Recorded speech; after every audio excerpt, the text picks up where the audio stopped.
მე-17. ღმერთი მეველე. ვაგონ რესტორანის მსახურს ყავა შემოაქვს. გვესალმება.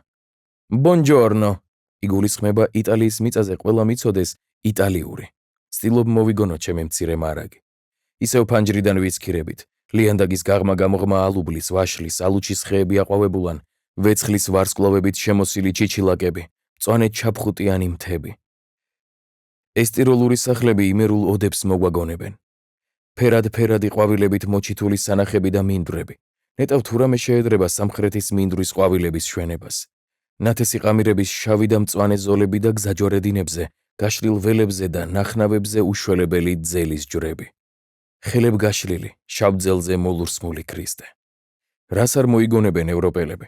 ყანების მეველედ დაუყენებიათ თავიანთი მაცხოვარი.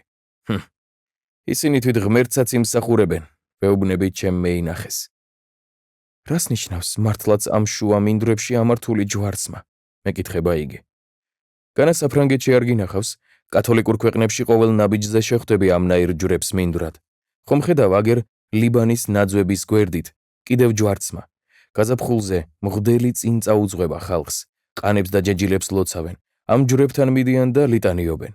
მეც ძლიერ გამაოცა ამ ჩვეულებამ, როცა პირველად სამხრეთ ბავარიაში რამოდენიმე ათასი კაცი ვნახე მინდორში დაჩოქილი. მატარებელი ჩერდება, სადგური, შავქუდიანი დომინიკანელი ბერები. ტიროლურად ჩაცმული მონადირეები შემოდიან ვაგონში. უკანასკნელთ მწვანედ მოქარგული ფარაგები აცვიათ, სწორედ ისეთი, როგორც ხევსურებს, მწვანე, ნაქსოვი პაჭიჭები. ირმის რქის ღილები, ქუდებზე ხელოვნური ვეცხლის გვირილები და მწვანე ფრთები, ზოგსაც ჯიხვის წვერის ფოჩი აქვს მიკრული. მონადირეები ჩვენი კუპეს ფანჯარას მოადგნენ. ცინიკური ღიმილით შესცქერიან ჯენეთს. მემახელებს ამ თავხედი იტალიელების მოურიდებელი თვალებით არ შიყობა. ისევ მინდვრები, აყვავებული ხეხილის ბაღები, მთის ფერდობებზე და ხეების ძირას იტალიური სოფლები, თეთრი ქვა-ელვარებს შორეული სხივის კაშკაშზე.